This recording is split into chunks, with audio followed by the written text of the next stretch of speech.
অনেক দিন ধরে দই বড়া খাওয়ার খুব ইচ্ছা করছিল। বাইরে থেকে কিনতে গেলে অনেক দাম পড়ে যায়, যেটাতে খেয়েও মন ভরে না। তো ভাবলাম কেননা বাড়িতে আমি দই বড়া বানাই আর সেটা আপনাদের সাথে শেয়ার করি। তো শীতের সন্ধ্যায় দই বড়া খেতেও খুব ভালো লাগে। তো এখানে বাড়িতে আমি দই বড়া বানিয়েছি খুব ইজি এবং খুব সহজভাবে, সরল পদ্ধতিতে বানিয়েছি। কিভাবে বানিয়েছি সেটাই আমি আজকে আপনাদের সাথে শেয়ার করব। তো চলুন দেখা যাক আমি কিভাবে দই বড়াটা বানিয়েছি। এখানে আমি দই বড়াটা বানানোর জন্য বিউলির ডাল আগের দিন রাত্রে আমি ভালো করে ধুয়ে ভিজিয়ে রেখেছি। মিনিমাম আপনাদের কাছে সময় যদি থাকে ওভারনাইট, আর বেশি যদি সময় না থাকে মিনিমাম 4 থেকে 5 ঘন্টা ভিজিয়ে দিলেও হয়ে যাবে।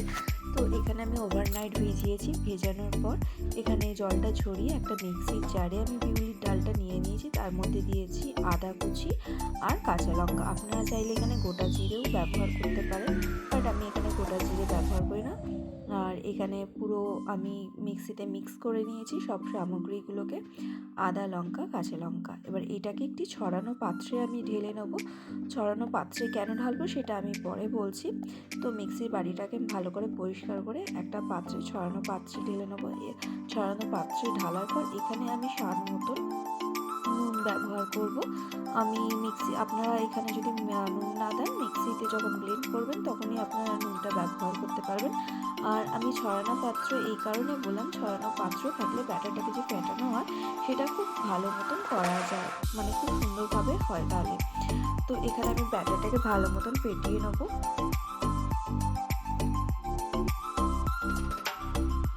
এখানে মোটামুটি ভালো মতন ব্যাটারটা ফেটানো হয়ে গেছে।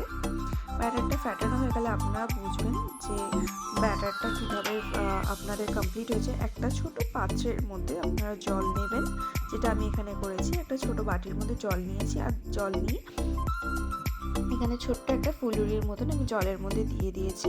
তো এইটা যদি ডুবে যায় তো ভাববেন আপনার ব্যাটারটা এখনও কমপ্লিট না, কিন্তু আমারটা ডোবেনি, আমারটা ভেসেছে।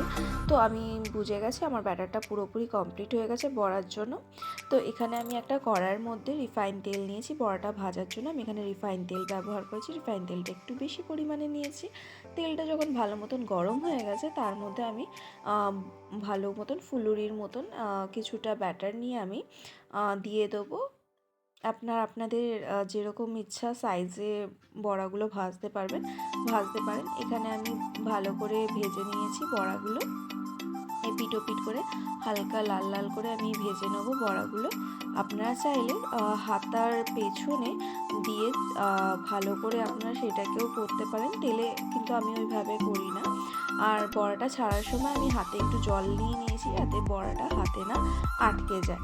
তো এইভাবেই আমি বড়াগুলো একে একে ভেজে নেবো।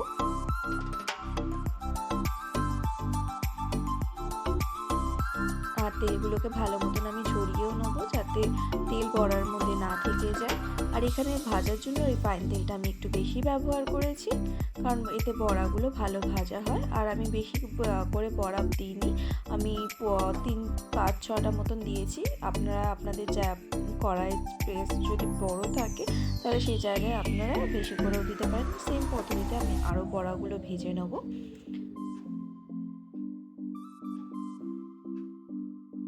বড়াগুলো ভাজা হয়ে গেছে। বড়াগুলো ভাজা হয়ে যাওয়ার পর আমি একটা পাত্রের মধ্যে নর্মাল জল নিয়েছি। জল নিয়ে তার মধ্যে চিনি আর নুন দিয়ে দিয়েছি। নুন দিয়ে ভালো করে মিশিয়ে নেবো। মেশানোর পর যে বড়াগুলো আমি ভেজেছি সেগুলো আমি একে একে জলের মধ্যে দিয়ে দেবো।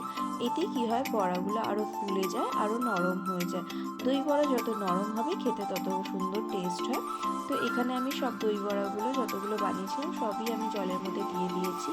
আর এখানে আমি ফোড়ন দিচ্ছি, রিফাইন তেলের মধ্যে আমি ফোড়ন দিচ্ছি। আপনারা চাইলে এখানে সরষের তেলও ব্যবহার করতে পারেন। ফোড়ন দেওয়ার জন্য রিফাইন তেল, তার মধ্যে কিছুটা পরিমাণে কারি পাতা, গোটা জিরে আর সর্ষে দিয়ে ভালো করে তেলের মধ্যে আমি গরম করে নেবো। যখন তেলটা, সর্ষেগুলো, কারি পাতা, জিরে সব ভালো মতন গরম হয়ে যাবে তখন আমি এই ফোড়নটা নিয়ে আমি বড়ার যে জলটা বানিয়েছিলাম ওই জলের মধ্যে আমি দিয়ে দেবো। এখানে ভালো মতন হয়ে গেছে ফোড়নটা। এবার সেমভাবেই আমি এই ফোড়নগুলো জলের মধ্যে মিশিয়ে দেবো। এতে কি হয়, কারি পাতা, জিরে সর্ষের একটা ভালো স্মেল বড়াগুলোর মধ্যে চলে আসে। আমি বড়াগুলোকে মিনিট 5-এর জন্য আমি সরিয়ে রাখবো, তারপরে প্লেটিং করব। প্লেটিং করার আগে আমি এখানে কিছুটা দই নিয়ে নেব, দইয়ের মধ্যে নুন দেবো, নুন দিয়ে আমি 1/2 কাপ জল ব্যবহার করব। আপনারা চাইলে আপনাদের জলের পরিমাণটা আপনারা আপনাদের হিসাব মতন ব্যবহার করবেন। 1/2 কাপ জল নিয়ে আমি ভালো করে দইটাকে ফেটিয়ে নেব ঘন করে। এতে কি হয়, আমি এখানে 500 গ্রাম দই নিয়েছি, পরে আবার আমি দই ব্যবহার করেছি। এতে পাতলা করে দইটা ব্যবহার করলে জল দিয়ে, তাহলে বড়াগুলোর মধ্যে ভালো মতন দইটা যায় আর খেতেও খুব স্বাদ হয়। আপনারা চাইলে আপনাদের পরিমাণ মতন ঘনটা রাখতে পারবেন। আমি এখানে যেভাবে মানে যতটা ঘন রেখেছি আমার পক্ষে সেটা মনে হলো বেটার, কারণ এখানে আমার দই বড়াটা বেশি ছিল না, ওই জন্য আমি অতটাই ঘন রেখেছি। এবার দইটাকে ভালো করে ফ্যাটানোর পর আমি এখানে প্লেটিং করে নেব। একটা প্লেটের মধ্যে আমি দই বড়াগুলোকে সব কটা সাজিয়ে নেবো, যে কটা আমার প্লেটে আসে সেইভাবে আমি সাজিয়ে নেবো দই বড়াগুলোকে।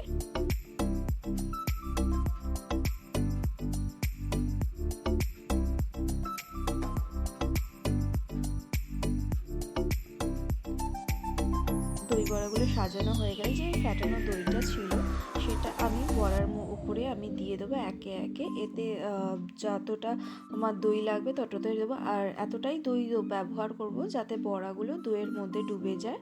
আমি ততটাই দই ব্যবহার করব, কারণ এতে কি হয়, বড়াগুলোর মধ্যে দইটা ভালো মতন যায় আর খেতেও খুব সুন্দর লাগে। আমি পুরো দই বড়াগুলোর মধ্যে বেশি করে দই দিয়ে দেবো।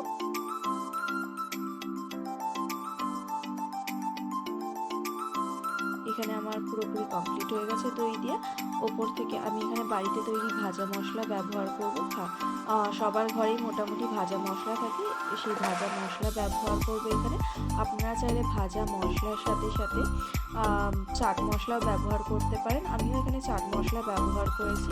ভাজা মশলাটা আমি একটু ভালো করে বেশি করেই দেবো, কারণ ভাজা মশলা দিলে ভাজা মশলার গন্ধটা একটু আলাদা লাগে, সুন্দর লাগে, খেতেও স্বাদ লাগে। এখানে আমি তারপরে দিয়ে দিলাম একটু চাট মশলা।